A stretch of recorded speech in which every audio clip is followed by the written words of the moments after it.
Jeremiah 19.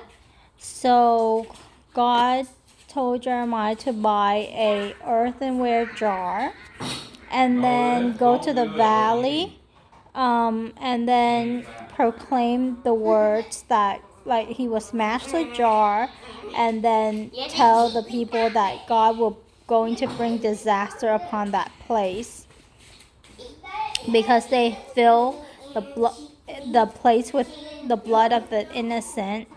They burn their sons in the fire as burnt offerings to Baal. And again, God said that this is something that he did not command, he did not speak of it, and it didn't even enter his mind. And I talk about this in the past, and it just shows me that God is there is no darkness in him. And but then that there will be very dire consequences and just very bloody consequences for all of their sins. It's verse 9 is the one that is really confusing to me.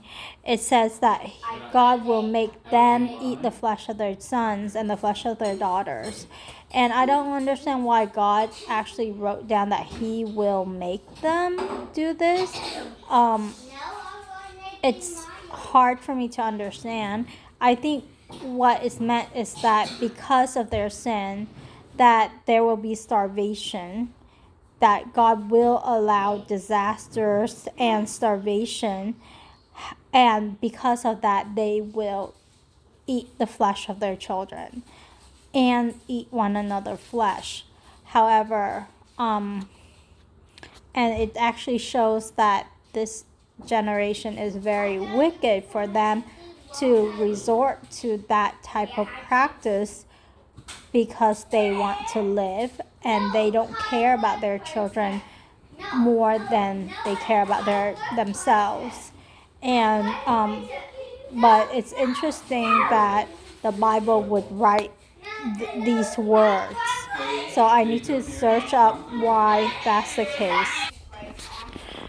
So the book, the Jeremiah Study Bible, did not touch on verse 9, but I think online there are some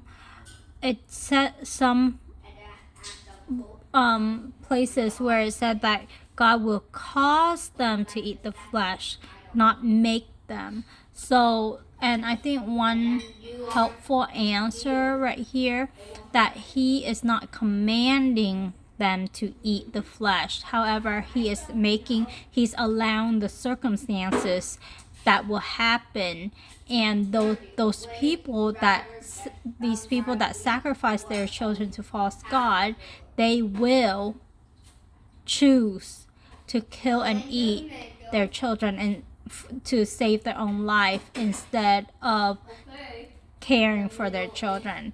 And I think it's just a reflection of the depravity and the selfishness and the wickedness in their own heart that God will allow this thing to happen on his land. So that makes the most sense to me. And then so in verse 10, that God allowed the breaking of the jar, the study Bible actually said that is pretty much symbolizing the destruction where the opportunity to repent is past and judgment is now unavoidable. And then and God will bring on destruction that he has declared against it because they have stiffened their necks and did not listen to his words.